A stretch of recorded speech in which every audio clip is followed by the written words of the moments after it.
नमस्ते नवकाशी। मैं आशीष श्रीवास्तव अपने सहयोगी सुजीत सिंह के साथ।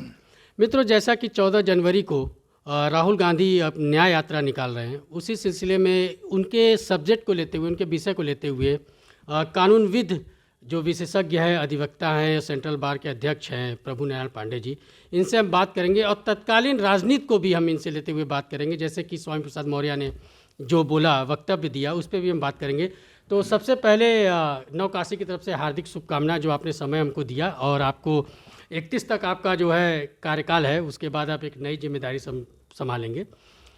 सबसे पहला सवाल सर, कि जो ये 14 जनवरी को निकाल रहे हैं न्याय यात्रा, और इसी से जुड़ा हुआ दूसरा सवाल है कि इन्होंने 28 तारीख को कांग्रेस की स्थापना दिवस होती है, नागपुर से ही इन्होंने शुरुआत भी किया, जो कि नागपुर आरएसएस का गढ़ है। तो ये क्या संदेश देना चाहते थे राहुल गांधी? पहले तो मैं बता दूं, मैं प्रभु नारायण पांडे, अध्यक्ष the central bar association Banaras Varanasi हूं। मित्रों,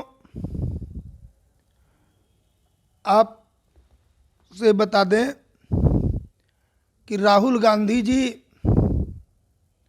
कुर्सी बाप के बेटे हैं। जिस परिवार में प्रधानमंत्री ही पैदा होता है, उस परिवार में एक तीसरी पीढ़ी है जिस पीढ़ी के प्रधानमंत्री के पद के दावेदार हैं, और उनके अंदर देश के लोग अपना भविष्य देखते हैं, और वो परिवार इस देश के लिए बहुत कुछ न्यौछावर कर दिया। उनकी दो दो पीढ़ियां देश के लिए कुर्बान हो गई, आतंकवादियों के हाथ मारे गए। और राहुल गांधी जी के पार्टी का फंडा जो भी हो, जो भी उनकी नियम कानून में हो, और देश हित में अपना एक आंदोलन के रूप में यात्रा निकाल रहे हैं, यात्रा लेके चल रहे हैं। अध्यक्ष जी, ये तो बात ठीक है कि वो दे रहे हैं, लेकिन अगर देखा जाए तो राहुल गांधी इस बार की जो न्याय यात्रा शुरू कर रहे हैं, वो वहीं से शुरू कर रहे हैं जहाँ भी कुछ महीने पहले विवाद हुआ, वहाँ पे दंगा हुए, हिंसा हुए, मणिपुर। तो आपकी नज़र में ये मणिपुर को ही क्यों चुने? और भी केरल से, ये जो होते केरल से भी चुन सकते थे। अगर हम नॉर्थ ईस्ट की अगर राज्यों को ले लें तो मेघालय चुन सकते थे, नागालैंड चुन सकते थे, त्रिपुरा चुन सकते थे, अरुणाचल, लेकिन ये मणिपुर से आपकी नज़र में क्यों ऐसा किया इन्होंने? हमारे आपके विचार से न पार्टी चलती है, न देश चलता है। अब ये समझ लें, कांग्रेस बहुत बड़ी पार्टी है, उसमें बहुत बड़े बड़े विचारक हैं। भारतीय जनता पार्टी में बहुत बड़े बड़े विचारक हैं। हर पार्टियों में विचारक हैं। नियम कानून वो तय करते हैं, नीति निर्धारण वो करते हैं। एक स्टैंडिंग कमेटी होती है हर पार्टी की। कहाँ से तय किया जाए, कहाँ से राजनीति शुरू की जाए, कहाँ से यात्रा शुरू की जाए।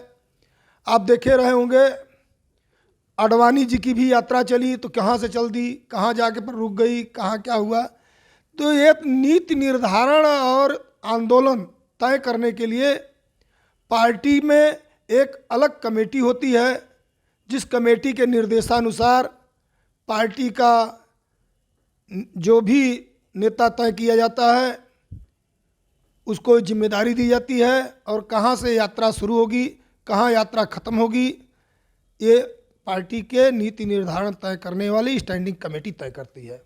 ये हमारे आपके हिसाब से नहीं चलेगा कि मणिपुर से क्यों कर रहे हैं, क्यों न चंडीगढ़ से करें, क्यों न नागपुर से करें, क्यों न यूपी बनारस से करें। ये हम आप तय नहीं करते हैं। उनके अनुसार उनके पार्टी का फंडा है, पार्टी जो तय करती है वैसा वो करते हैं। अध्यक्ष जी, तो ये देखा जाए कि इस जो न्याय यात्रा निकल रही है, उस न्याय यात्रा से इनको चुनावी कितना लाभ होगा? अगर हम पूर्व के परिप्रेक्ष्य में देखें तो इससे पहले भी चुनाव के समय इन्होंने यात्रा रोकी थी, लेकिन चुनाव के पहले इन्होंने काफ़ी लंबी यात्रा की थी, भारत जोड़ो यात्रा।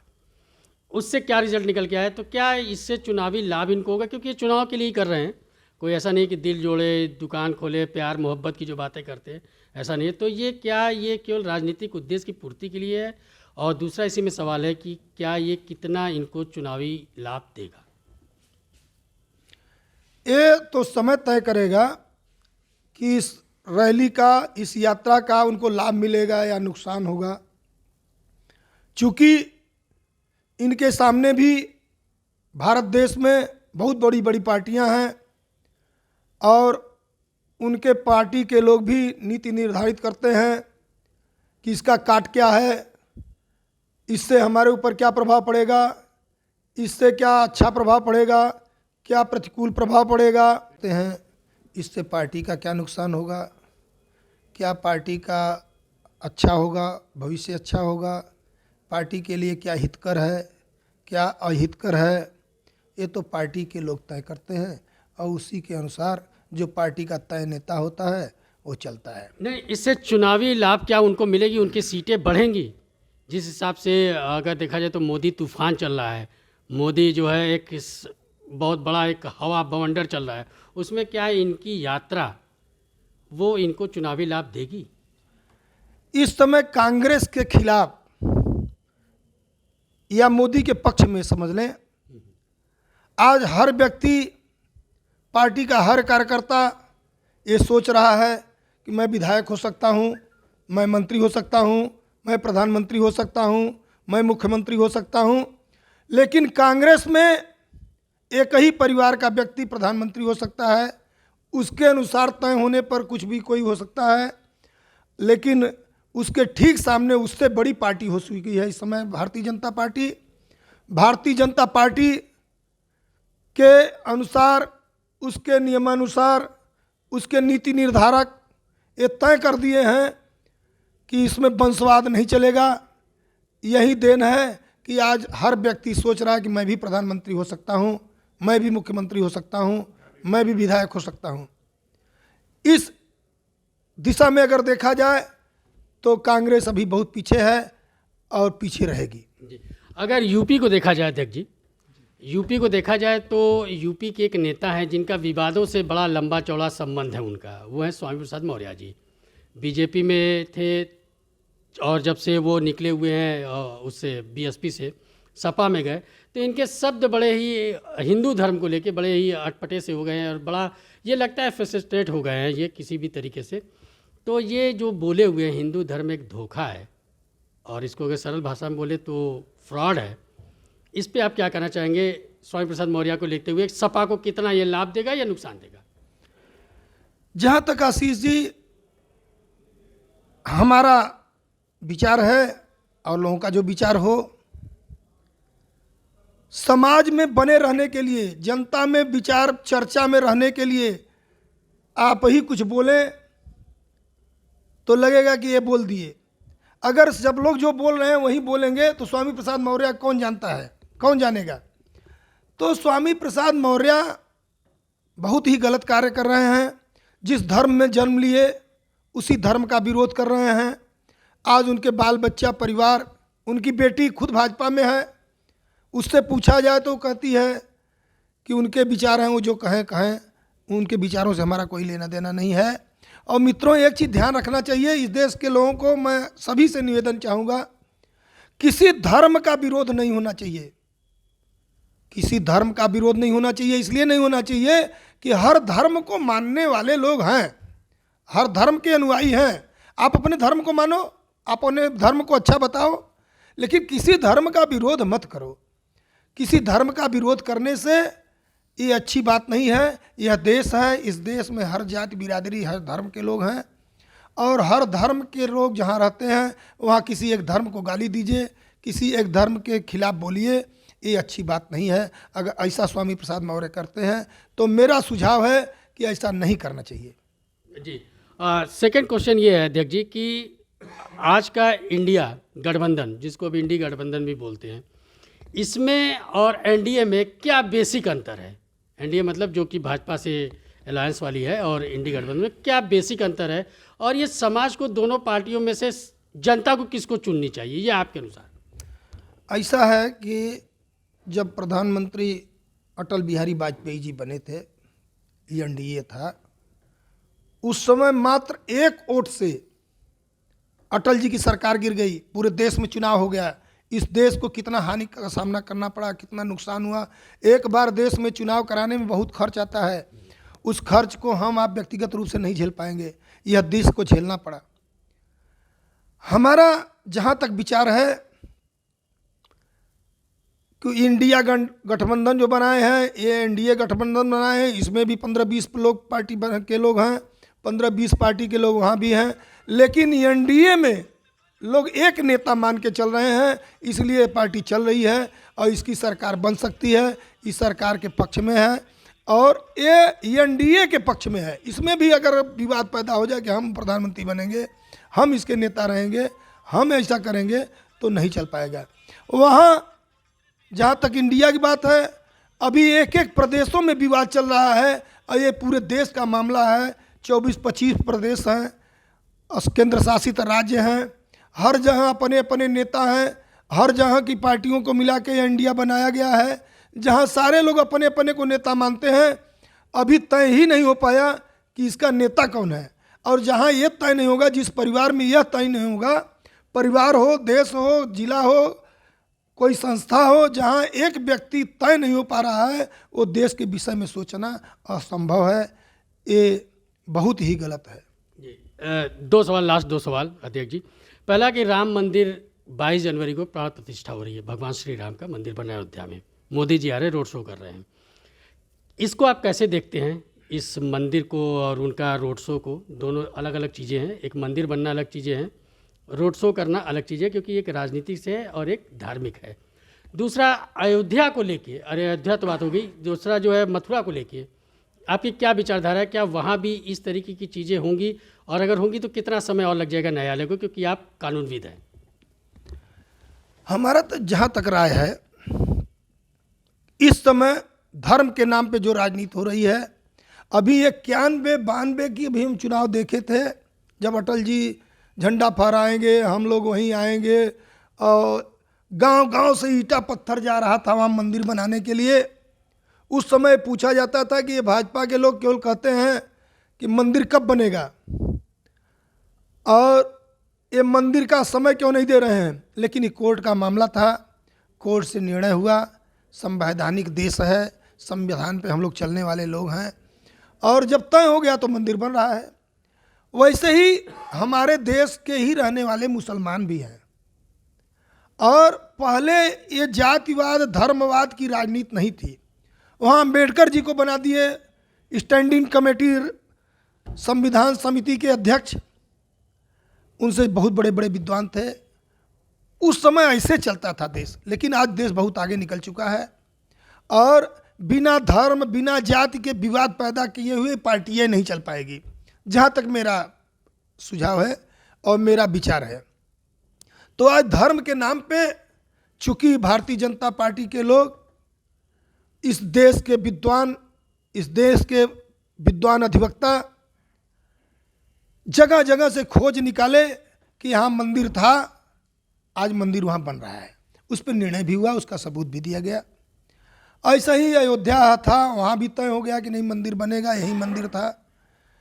मथुरा में भी तय हो रहा, चूँकि था क्या, पहले मुसलमानों के लिए अलग से मस्जिद मजार नहीं थी, कहीं कोई मस्जिद बना ले रहा था, कहीं मजार बना ले रहा था। लेकिन जब विवाद बढ़ा, और अब आज तो अभी कहा जाए कि हिंदुस्तान है, हिंदुस्तान में, अरे भाई मुगल आए तो जहाँ जहाँ पाए जगह वहीं तोड़ करके मस्जिद बना दी। उनके पास कोई मस्जिद नहीं थी, जो राष्ट्रीय स्तर की मस्जिदें हैं वो कहीं नहीं कब्जा कर लिए हैं, कब्जा करके बनाया गया है।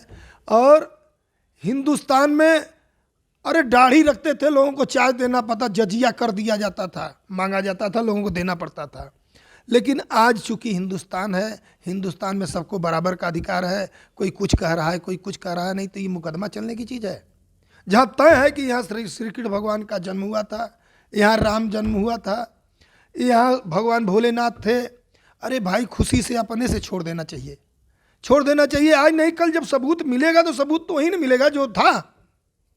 बड़ी बड़ी मशीनें ऊपर से ही पता चल जा रहा है कि यहाँ नीचे ये है, वहाँ पे ये है, वहाँ पे है, सब कुछ मिलता जा रहा है। लेकिन ज़बरदस्ती एक मुकदमेबाजी, चूँकि और दूसरा पक्ष भी है इस समाज में, बहुत पार्टियां हैं जो कुछ न कुछ चलता नहीं रहेगा तो ये देश चलेगा। भाई आज ही मस्जिद मंदिर का लफड़ा खत्म कर दिया जाए तो भाजपा धराशायी हो जाएगी, जमीन पे आ जाएगी। धर्म के नाम पे कब तक चलेंगे आप? तो ये धर्म से लड़ा करके इस देश को बांटा जा रहा है।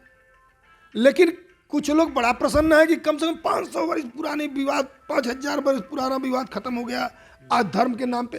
तो विवाद तो हम ही अब पैदा कर रहे हैं ना।